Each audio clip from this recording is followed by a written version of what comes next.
For Creamer Media's Polity, I'm Shannon Derehove.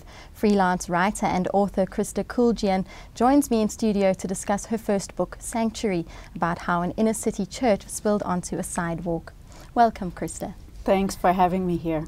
Now, your book, Sanctuary, How an Inner-City Church Spilled Onto a Sidewalk, is the story about the Central Methodist Church. What inspired you to write about this particular topic? Well, in May 2008, during the xenophobic violence in South Africa, Central Methodist Church made it into the headlines, and that caught my attention. And I was working as a writer at the time with quite a number of NGOs on development issues, legal issues, and I thought I'd like to write more, or I'd like to find out more about what's happening there.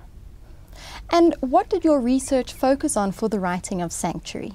Well, initially my research was sponsored by the Ruth First Fellowship at Wits Journalism.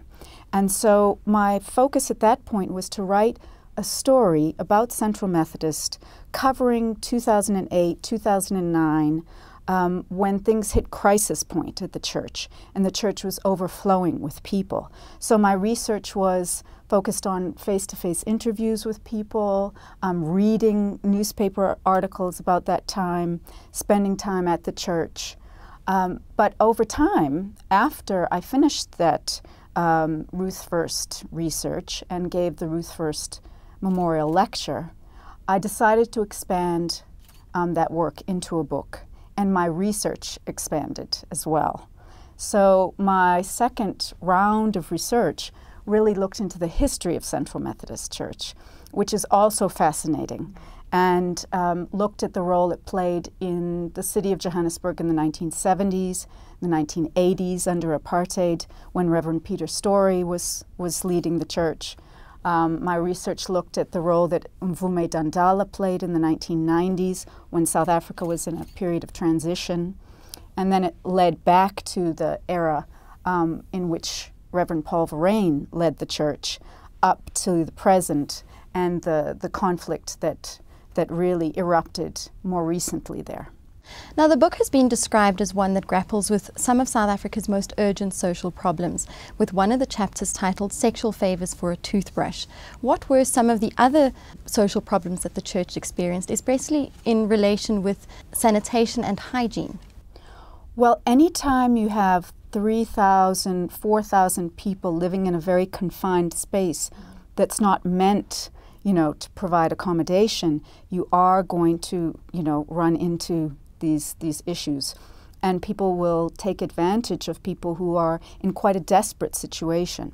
So yes, the chapter you referred to, Sexual Favours for a Toothbrush, refers to issues around sexual abuse that came up.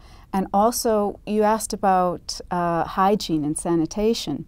Médecins Sans Frontières, MSF, opened a clinic in the church in December 2007, recognizing that there were large numbers of migrants coming from Zimbabwe staying at the church that needed health care and support. So they decided that was the most strategic place for them to open a clinic in the city. And it served the church for quite a number of years. And they addressed issues around a cholera scare, TB, in the church and in the city. So, those were some of the issues that the church had to face and deal with in hosting large numbers of people. What lessons can we learn from the 2008 xenophobic attacks and the current situation?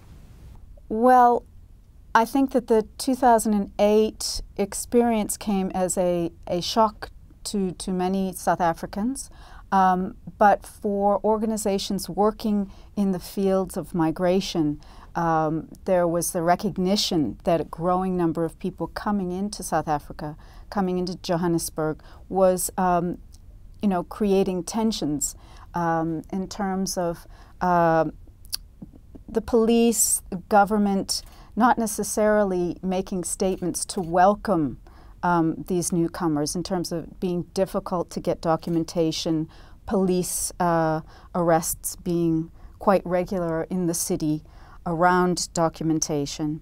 And so I think that was one factor in building up the tensions. Another is that there is enormous inequality in our society here, and so issues around joblessness, unemployment, poverty, and inequality create a situation in which many people are upset when foreign nationals come into South Africa, and people feel that they may be in competition for job openings.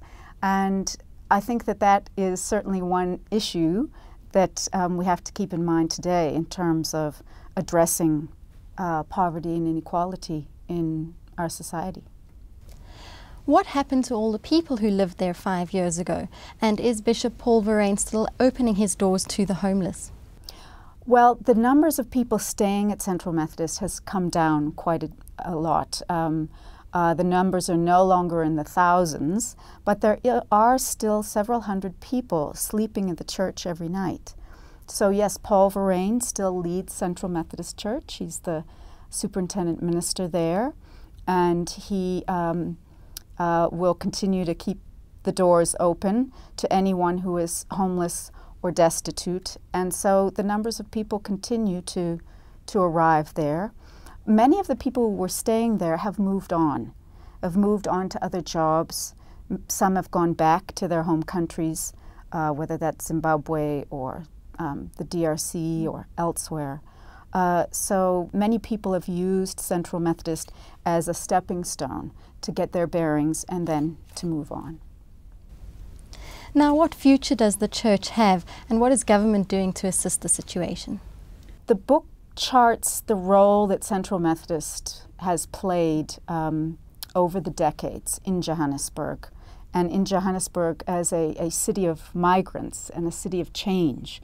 So I think that Central Methodist's future role will continue to engage in the city. And, you know, maybe 10, 15, 20 years from now, the city will be facing new challenges.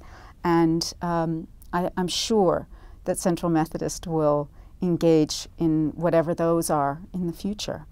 The role of government has been quite an issue in Sanctuary in terms of the role not only of municipal government, the city of Johannesburg, but also Gauteng province, provincial government, and also national government, home affairs.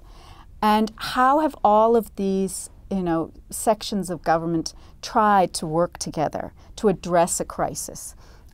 So there were task teams that were set up to try to address issues around housing and shelter for all of the people at the church, and that is a drama in and of itself. Also, there was a task team put together to try to address the issue of unaccompanied minors living at the church, so children who didn't have parents or guardians with them. And the Department of Social Development was very concerned about that particular issue. So that issue is also tracked in the book, and the story of how that was addressed. So government has, on a number of occasions, attempted to engage with the issues at Central Methodist.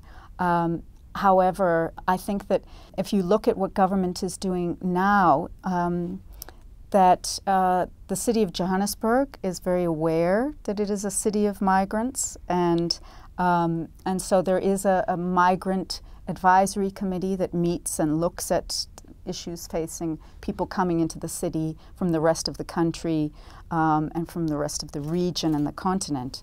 In terms of government efforts to address the many issues that have arisen from Central Methodist, that it has really turned to many non-governmental organizations to pick up where, you know, government has left off in terms of addressing the needs of migrants into the city.